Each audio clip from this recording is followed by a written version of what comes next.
Alright guys, got a message about what setup I'm using for this spring trainer that I'm doing. Kind of walk through this setup.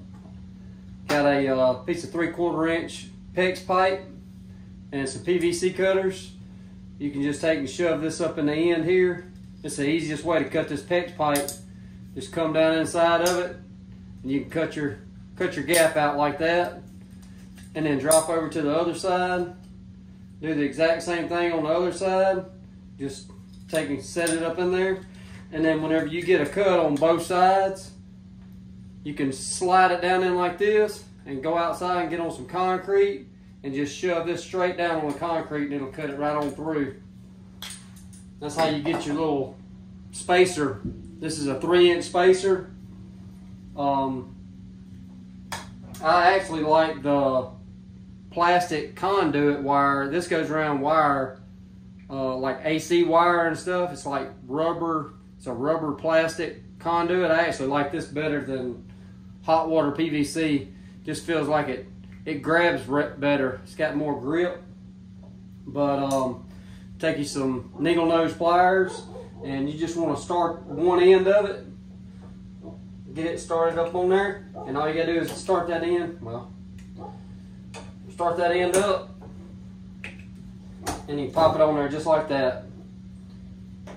After you get it set up, you want to slide it up against the 2-row for your spacer. And these springs right here, I got these off eBay.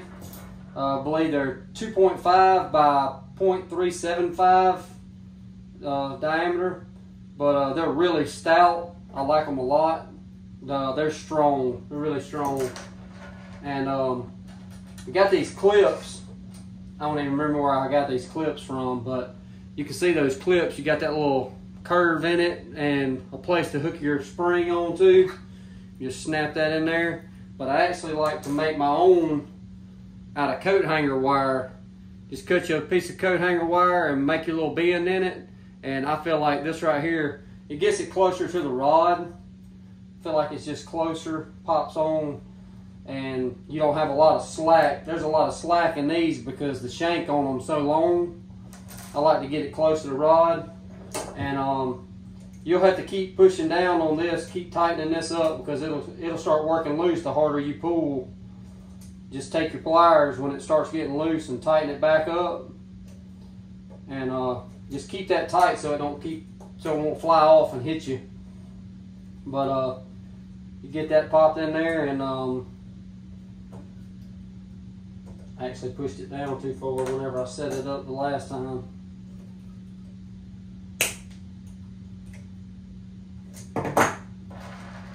Pop your spring in there. And then you got the one on the other side here. Let's use that one. Just like that. Pop that in there.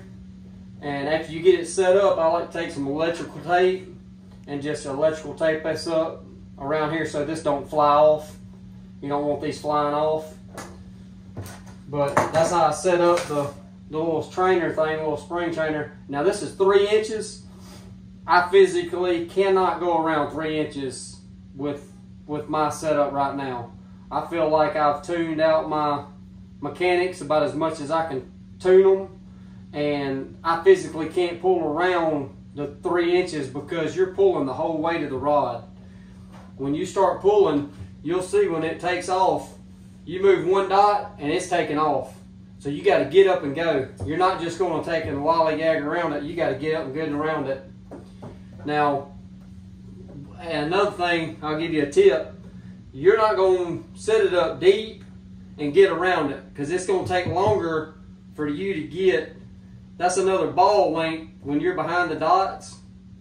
That's another ball length that you're losing. So when you're setting it up, you can see there's still plenty of pinch right here. That's all the pinch you need with the ball behind. The back side of the ball needs to be on the dots, or no further. You can't go behind the dots. So don't get behind the dots, or you're not going to get around it. I would say if you can hit it on the dots, that's perfect pinch. I like to actually have mine about right here. I feel like I got a good pinch right here between the tabletop and the man. I feel like I get a good snap off of it. You just want enough pinch to get that pot right there is good. You can hear it and feel it.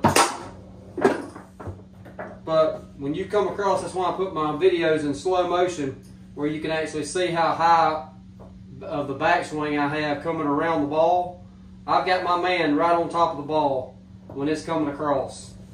If you're back here with a high backswing, you're not going to get around this man. It's going to be gone by the time you come down on the ball.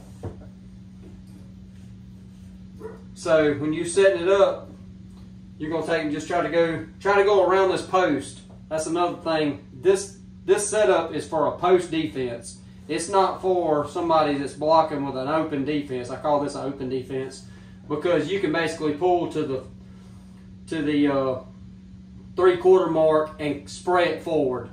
This drill is not for that defense. This is just trying to go around a post if somebody's blocking you with a post defense and you're trying to get around this man. So whenever you come out, you're trying to go around him like that. You're just trying to beat this man and get around it.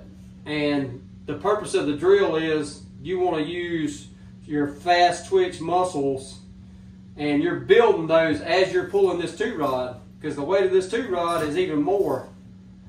So you want to get your takeoff as fast as you can get it and keep the man as low to the ball as you can, with it being behind the dots, or on the dots, not behind the dots,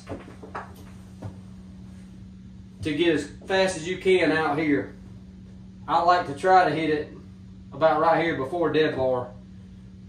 That's where I feel like I'm going to beat it at. But I hope that answered a lot of questions. Hope that helped you guys out. Good luck.